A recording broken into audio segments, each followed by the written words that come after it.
Kasus ini terjadi di Florida, Amerika Serikat. Justice Mary Garrett lahir tanggal 19 Maret 2002 dan merupakan anak tertua dari dua bersaudara perempuan di keluarga Daniel dan Sebastian Garrett. Justin tumbuh bersama adik perempuannya Janet yang 10 tahun lebih muda. Sebagian besar masa kecil dan remajanya di kota kecil bernama New Smyrna Beach, berlokasi di Volusia County, Florida. Pada tahun 2016, orang tua Justice bercerai dan dua bersaudari ini tinggal bersama ibu mereka. Sekitar setahun kemudian, ibu mereka Daniel bertemu seorang pria bernama Robert Kern. Dengannya Daniel mengembangkan hubungan romantis.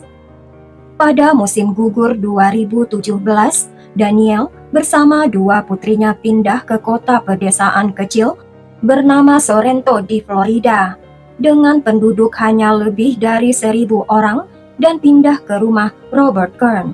Justice yang berjuang paling keras dengan kepindahan itu dan merasa sulit untuk berjuang dengan lingkungan baru. Pertama, Justice sangat merindukan teman-teman dekatnya yang masih tinggal di kota New Smyrna Beach. Kedua, sebagai siswi sekolah menengah, Justice harus pindah sekolah di pertengahan tahun akademik ketiga. Justice tidak menyukai rumah barunya atau pasangan baru ibunya. Meskipun dengan frustasi, Justice berusaha tidak membuat masalah dan berperilaku sopan. Justice dikenal dengan sifat sosialnya yang ramah dan humoris. Justice dengan cepat berteman di sekolah barunya. Dia menjadi sangat dekat dengan teman sekelasnya bernama Roselle dan keduanya praktis tidak terpisahkan. Justice sering menginap di rumah Roselle dan gadis-gadis itu bahkan menyebut satu sama lain sebagai saudara perempuan di sosial media. Pada hari Jumat tanggal 13 April 2018, Justice bangun kesiangan dan ketinggalan bus sekolah. Justice buru-buru bersiap ke sekolah dan tidak punya waktu untuk sarapan. Pada hari itu, adik perempuannya Janet merasa tidak enak badan dan tinggal di rumah. Sementara ibunya berencana membawa Janet ke rumah sakit. Justice memutuskan untuk naik bus umum ke sekolah yang hanya berjarak beberapa halte jauhnya. Justice mengemasi tasnya, mengucapkan selamat tinggal pada ibunya, dan meninggalkan rumahnya. Itu adalah kali terakhir orang-orang melihat Justice hidup. Ketika Justice tidak pulang dari sekolah tepat waktu, Daniel tidak khawatir. Daniel berasumsi putrinya telah pergi ke rumah Roselle sepulang dari sekolah yang sering Justice lakukan sebelumnya. Daniel berpikir bahwa Justice memutuskan untuk menginap di rumah Roselle. Bahkan fakta bahwa ponsel Justice dimatikan tidak langsung membuat Daniel khawatir. Pada hari Sabtu pagi, Daniel menerima panggilan telepon dari Roselle yang dengan gugup bertanya apakah semuanya baik-baik saja dengan Justice. Daniel merasa hawa dingin mengalir di tubuhnya dan bertanya dengan suara gemetar, apakah Justice tidak menginap di rumah Roselle? Tanggapan Roselle membuat Daniel terkejut. Roselle mengungkapkan bahwa dia tidak melihat Justice sejak hari Kamis. Justice tidak muncul di sekolah pada hari Jumat dan ponselnya tidak aktif selama hampir 2 hari. Daniel panik. Daniel bergegas ke kantor polisi dan mengajukan laporan orang hilang. Pencarian Justice segera dimulai. Setelah petugas mengetahui bahwa Justice pindah ke daerah tersebut baru 6 bulan yang lalu, polisi berasumsi bahwa mungkin Justice bepergian kembali ke kota asalnya untuk mengunjungi teman-teman pada akhir pekan. Remaja meninggalkan rumah secara impulsif, tapi tidak bagi anak-anak di Indonesia ya, yang biasanya betah di rumah bersama orang tuanya. Remaja meninggalkan rumah baik sebagai protes atau alasan lain, sehingga pihak berwenang menganggap bahwa Justice akan segera kembali. Namun Daniel bersikeras bahwa putrinya tidak pernah melakukan hal itu tanpa membiarkan Daniel tahu. Langkah pertama adalah menentukan lingkaran kenalan Justice dan melihat apakah Justice memiliki pacar, adanya pertengkaran baru-baru ini, atau rincian lain yang mungkin membantu menyatukan peristiwa pada hari-hari terakhir Justice terlihat. Tidak seorang pun temannya tahu di mana Justice berada. Justice belum menghubungi siapapun. Menurut keluarga dan teman dekatnya, Justice tidak minum miras atau mengkonsumsi zat terlarang. Justice tidak punya pacar dan tidak pernah terlibat dalam hubungan romantis. Justice tidak bergaul dengan pengaruh negatif, tidak punya konflik dengan orang lain, dan tidak pernah melawan hukum. Polisi segera memantau laporan kejahatan, insiden dan kecelakaan lalu lintas di seluruh wilayah. Polisi mempertimbangkan Justice mungkin terlibat dalam kecelakaan dan tidak dapat berkomunikasi. Namun tidak ada catatan tentang keterlibatan Justice dalam peristiwa semacam itu. Menggunakan data di ponsel Justice, penyidik mampu melacak pergerakan Justice. Pada pagi hari, Justice menghilang. Sekitar jam 7:30 pagi, Justice meninggalkan rumahnya dan mulai berjalan ke arah sekolah. Sekitar 15 menit kemudian, pergerakan Justice menjadi tidak biasa. Justice berhenti sejenak dan tiba-tiba dia mengubah arah. Tak lama kemudian, ponsel Justice dimatikan. Pada tanggal 17 April 2018, 4 hari setelah hilangnya Justice, seorang pria membuat panggilan mengerikan kepada polisi. Dia melaporkan menemukan sesuatu yang mengganggu di daerah berhutan di pinggiran kota Delen. Pria itu adalah seorang pelari. Dia sering berlari di sepanjang jalan setapak terpencil berkelok-kelok, melalui taman dan masuk ke hutan. Pagi itu, ketika dia menjelajah lebih dalam ke dalam hutan, dia memperhatikan bau busuk yang kuat. Awalnya pria itu menduga itu adalah bangkai hewan. Pria itu memutuskan untuk menyelidiki sendiri sumber dari bau busuk itu. Pelari itu keluar dari jalur dan berjalan sekitar 5 meter ke dalam semak-semak. Di sana, pelari itu menemukan pemandangan mengerikan, jasad yang sangat membusuk, rusak, hingga tidak dapat dikenali. Dilihat dari rambut panjang dan sisa-sisa pakaiannya, tampaknya itu adalah seorang wanita muda. Dan pria itu segera menelpon polisi. Ketika polisi tiba, polisi segera melakukan pemeriksaan menyeluruh. Jelas itu adalah kejahatan kekerasan. Korban adalah wanita yang sangat muda, pakaiannya dirobek, dan pakaian dalamnya hilang. Menunjukkan sifat kejahatan adalah pelecehan. Terdapat bekas gigitan yang terlihat di kaki, kemungkinan dari hewan liar. Tetapi kerusakan yang paling parah disebabkan oleh bahan kimia. Zat ini telah mengikis wajah gadis itu dan juga dituangkan ke tubuh bagian bawah dan area intim. Pelaku telah berusaha merusak korban, tetapi mencoba menghilangkan jejak DNA dan dia berhasil. Sejak awal penyelidik menduga jasad di hutan itu adalah milik gadis yang hilang beberapa hari sebelumnya. Namun, karena kerusakan kimia dan pembusukan yang luas, tes DNA diperlukan untuk konfirmasi. Tragisnya ketakutan terbesar keluarga Garrett menjadi kenyataan.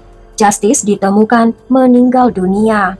Jasad Justice ditemukan 30 menit berkendara dari kota tempat tinggalnya. Bukti menunjukkan bahwa Justice telah dipukuli parah. Hidungnya patah, tulang pipi dan beberapa tulang rusuk rusak. Karena sudah mengalami pembusukan yang parah, penyebab pasti kematiannya belum dapat dipastikan, tetapi diduga karena sesak nafas. Pria yang menemukan jasad tersebut memberikan informasi berharga selama diwawancarai polisi. Pelari itu menjelaskan dia sering berlari di sepanjang jalan yang sama. 2 hari sebelum menemukan jasad tersebut, pelari itu telah melihat seorang laki-laki mencurigakan muncul dari hutan dekat daerah di mana jasad Justice ditemukan.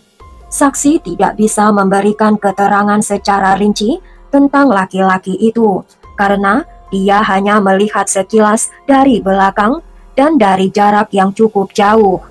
Pria itu menggambarkan bahwa laki-laki itu adalah pria kulit putih, bertubuh pendek dan kekar, mengenakan jeans dan hoodie hitam.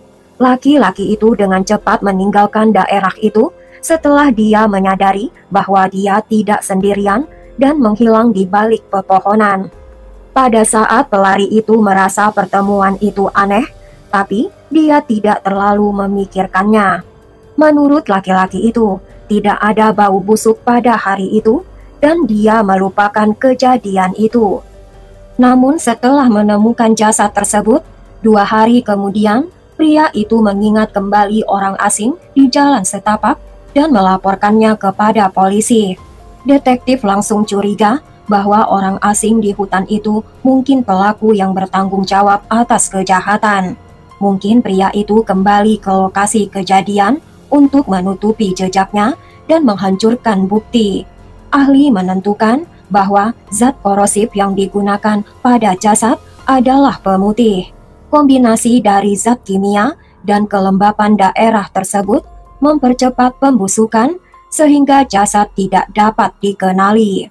Si pelari dikesampingkan sebagai tersangka setelah dia berhasil melewati tes kebohongan dan memberikan alibi yang kuat untuk hari ketika Justice menghilang. Menurut Ibu Justice, Danielle, putrinya merencanakan untuk naik bus umum ke sekolah pagi itu, namun rekaman kamera pengawasan dari kamera jalanan mengungkapkan bahwa Justice tidak pernah mendekati halte bus. Tetangga bersaksi melihat Justice masuk ke dalam mobil milik ayah tirinya, Robert Kern, mengungkapkan ini benar-benar merubah arah penyelidikan.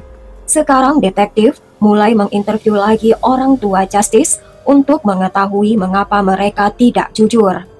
Danielle dengan cepat menjelaskan bahwa pasangannya, Robert Kern, baru-baru ini dicabut surat izin mengemudinya untuk sementara waktu, namun karena putrinya terlambat pagi itu, Robert setuju untuk mengantar Justice ke sekolah. Danielle menyembunyikan informasi ini untuk menghindari masalah bagi Robert. Pada saat wawancara awal, Danielle percaya Justice masih hidup dan akan kembali ke rumahnya. Kemudian detektif meminta rekaman kamera pengawas di dekat sekolah untuk verifikasi cerita ayah tiri ini. Namun rekaman kamera pengawas mengungkapkan bahwa Robert tidak mengantar Justice ke sekolah atau dimanapun di dekatnya. Mobil Robert tidak terekam oleh kamera manapun di sepanjang jalan ke sekolah. Jadi kemana Robert dan Justice pergi? Dengan informasi ini, jelas bahwa Robert kemungkinan adalah orang terakhir yang melihat Justice hidup. Ketika ditanyai polisi lagi, Robert mengaku bahwa dia mengantar Justice pagi itu, meskipun surat izin mengemudinya ditangguhkan. Menurut Robert, Justice telah memohon pada Robert untuk mengantar Justice, tapi bukan ke sekolah, tapi ke kota tetangga bernama Delen, di mana Justice seharusnya merencanakan pertemuan dengan pacar rahasianya. Robert mengaku Robert tidak tahu nama orang yang Justice temui, dan awalnya Robert menolak mengantar Justice ke sana. Namun akhirnya Robert menyerah dan mengantarkan Justice dengan harapan untuk memperbaiki hubungan mereka yang tidak baik. Justice kemungkinan membuat Robert berjanji untuk tidak memberitahu Ibu Justice, Danielle, tentang pertemuan ini. Justice akan kembali sendiri nanti di hari itu. Justice menyebut pada hari Jumat, Justice berencana menginap di rumah seorang teman. Robert setuju karena Robert tidak melihat sesuatu yang mengkhawatirkan. Ini memperkenalkan tersangka baru ke dalam kasus tersebut, kemungkinan pacar rahasia. Penyelidik perlu mengidentifikasi dan menemukan pacar baru tersebut sesegera mungkin.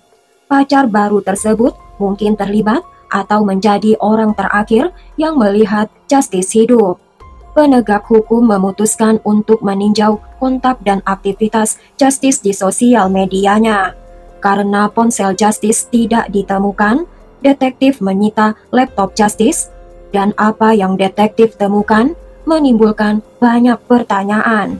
Justice mempunyai banyak akun di berbagai platform sosial media, di mana Justice sering berinteraksi dengan teman-teman di dunia nyata dan online. Namun tidak ada percakapan romantis atau bukti pacar yang ditemukan. Namun satu akun menonjol karena sangat tidak biasa dan mencurigakan. Profil ini segera menjadi fokus penyelidikan polisi saat polisi mengungkap pemiliknya dan potensinya dalam hilangnya Justice. Seorang pemuda bernama Kevin telah menunjukkan minat yang tidak biasa pada Justice dalam beberapa bulan terakhir. Pemuda bernama Kevin telah mengirim pesan pada Justice setiap hari, menyukai postingan Justice, dan meninggalkan pujian di bawah foto-foto Justice. Namun Justice tampak tidak tertarik. Justice jarang membalasnya, sering mengabaikan pesan-pesan Kevin. Teman-teman Justice kemudian mengkonfirmasikan bahwa Justice telah menyebutkan pengagum gigih yang terus-menerus mengirim pesan pada Justice di sosial media. Tetapi Justice menganggap Kevin menjengkelkan daripada menyanjung. Dari profil Kevin tampak 2 tahun lebih tua dari Justice dan tinggal di kota yang sama. Halaman sosial medianya hanya menampilkan beberapa foto yang menunjukkan dia seorang pemuda yang atletis dan menarik. Namun tidak seorang pun dari teman-teman atau keluarga Justice yang pernah melihatnya secara langsung. Segera diketahui bahwa akun Kevin ternyata palsu dan foto-foto yang diambil dari internet. Spesialis dengan cepat mengakses akun tersebut dan melacak detail pembuatnya. Penyelidikan mengungkapkan bahwa akun tersebut bukan milik seorang remaja, melainkan malah milik pria dewasa. Robert Kern, ayah tiri Justice, dipanggil kembali untuk ditanyai. Detektif bertanya mengapa Robert membuat akun palsu untuk berinteraksi dengan anak tirinya Justice, dan mengapa Robert tidak mengungkap ini lebih awal. Robert tampak terkejut bahwa penyidik telah mengungkap hubungan Robert dengan akun tersebut, tetapi dengan cepat dia menenangkan dirinya dan menjelaskan bahwa Robert telah membuat akun untuk meningkatkan rasa percaya diri Justice, dengan menjelaskan bahwa sebagai gadis baru di kota itu dan di sekolah, Justice akan menghargai menerima pujian dari seorang pemuda yang tampaknya menarik. Namun orang-orang terdekat Justice menyadari perubahan dalam perilaku Justice. Justice remaja yang dulu ceria dan riang menjadi semakin tegang dan gugup. Justice tidak berbagi alasan perubahan ini dengan siapapun, tetapi Justice sering menginap di rumah sahabatnya di rumah Roselle. Justice menghabiskan begitu banyak waktu di sana, seolah-olah Justice telah pindah, meskipun Justice tidak pernah menceritakan pada Roselle tentang apa yang mengganggunya. Menurut Roselle, ayah tiri Justice telah datang ke rumah Roselle beberapa kali untuk menjemput Justice dan membawa Justice pulang. Setiap kali Justice terlihat gugup dan mencoba untuk menghindari pulang dengan Robert. Justice akan menelpon ibunya, memohon untuk tinggal beberapa malam lagi di rumah Roselle dan berjanji untuk menyelesaikan semua tugasnya dan fokus pada pekerjaan sekolah sebagai gantinya. Daniel sering mengalah pada permintaan Justice ini.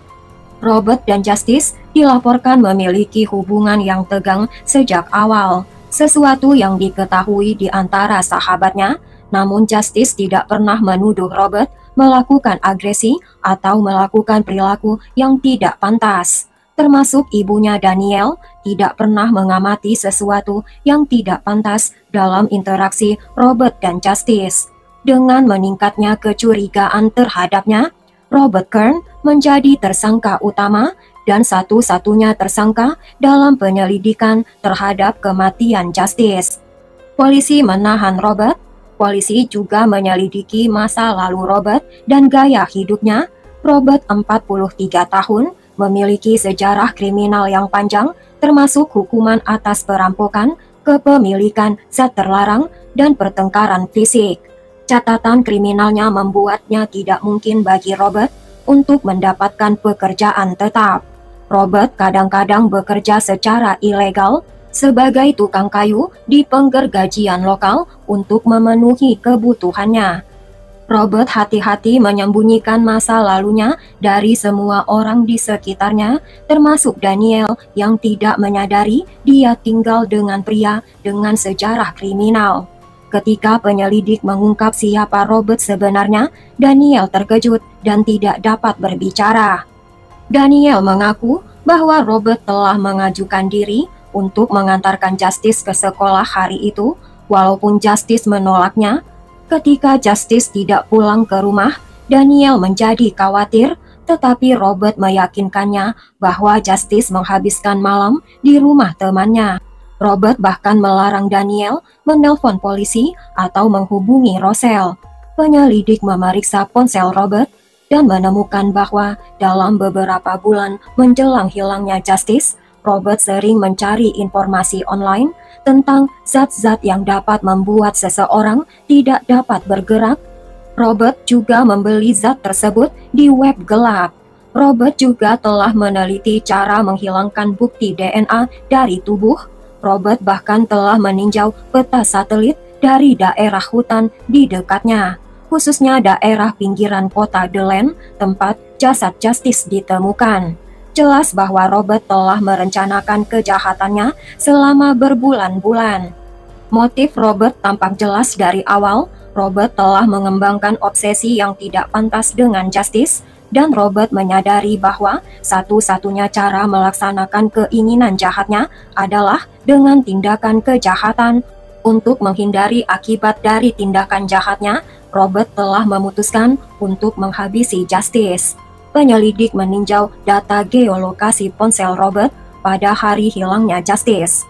Robert telah berkendara bersama Justice menjauh dari rumah mereka ke arah sekolahnya, tetapi kemudian tiba-tiba berbelok ke daerah terpencil dan berhenti. Kemungkinan pada saat itu Robert menggunakan bahan kimia untuk melumpuhkan Justice dan mematikan ponsel Justice. Namun Robert gagal mematikan ponselnya sendiri yang merekam pergerakan Robert. Sesudahnya, mobil Robert dilacak menuju ke kota Delaine, tempat di mana Robert berhenti selama kurang lebih 1 jam. Jangka waktu ini akan memberinya cukup waktu untuk menyerang Justice secara fisik, melukai Justice, mengambil nyawa Justice. Justice meninggal karena sesak nafas dan menyembunyikan jasad Justice di hutan. Pada hari itu Robert membawa sebotol kecil bahan kimia yang dia tuangkan di wajah Justice dan area tubuh lain untuk menghancurkan bukti potensial. Namun, Robert masih cemas, takut dia telah meninggalkan jejak. 2 hari kemudian, Robert kembali ke lokasi kejadian dengan wadah besar bahan kimia korosif. Kemudian dia menuangkannya ke kepala, dada, dan tubuh bagian bawah Justice dalam upaya terakhir untuk menghancurkan bukti yang tersisa.